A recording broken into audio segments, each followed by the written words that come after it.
Hello, and welcome to another episode of The End of the Search. This one I call it, Is there such thing as the dark night of the soul? That's a question somebody asked me, so I might as well just share my understanding about it. Remember that when we're talking about non-duality, there's not even a soul.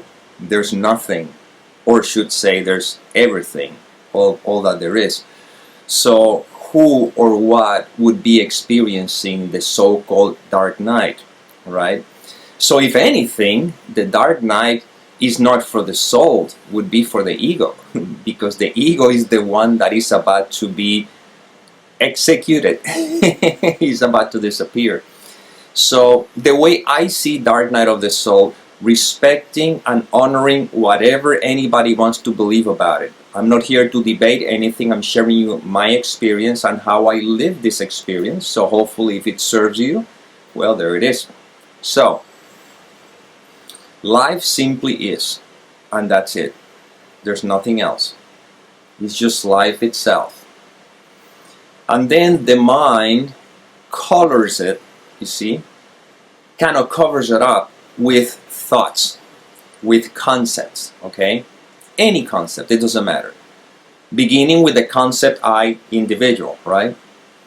So, as life unfolds, if I identify with the content of the mind and I find myself resisting life experience, well, that is a form of dark night of the soul or whatever, because I am in resistance to what is.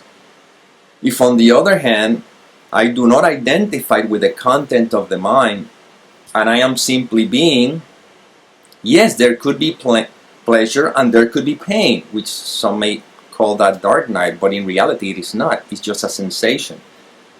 The dark night would be when the mind interprets that pain.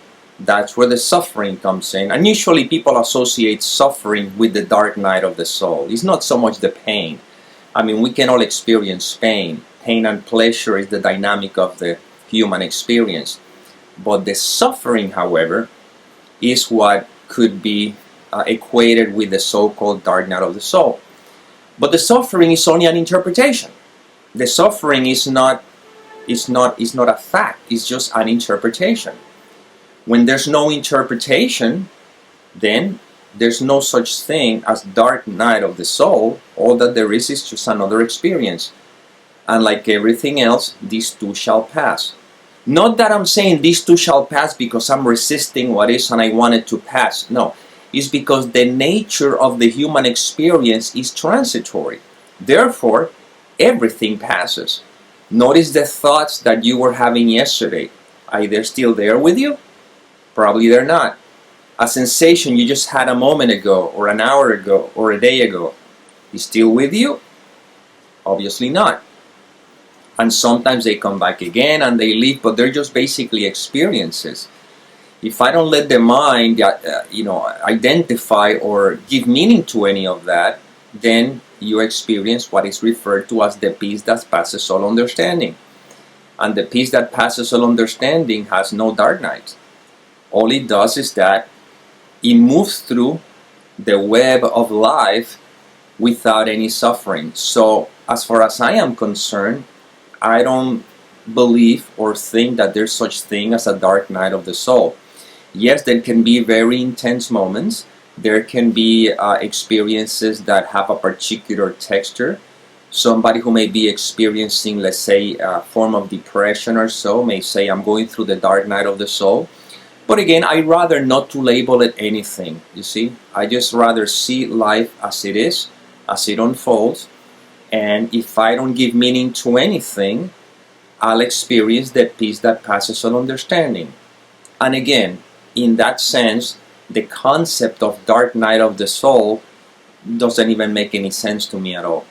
It's just simply, once again, another concept that the mind conjures up to even believe that there's such a thing as this entity, we call it a soul, or whatever it wants to conjure up regarding to that particular theme. I prefer to keep things simple.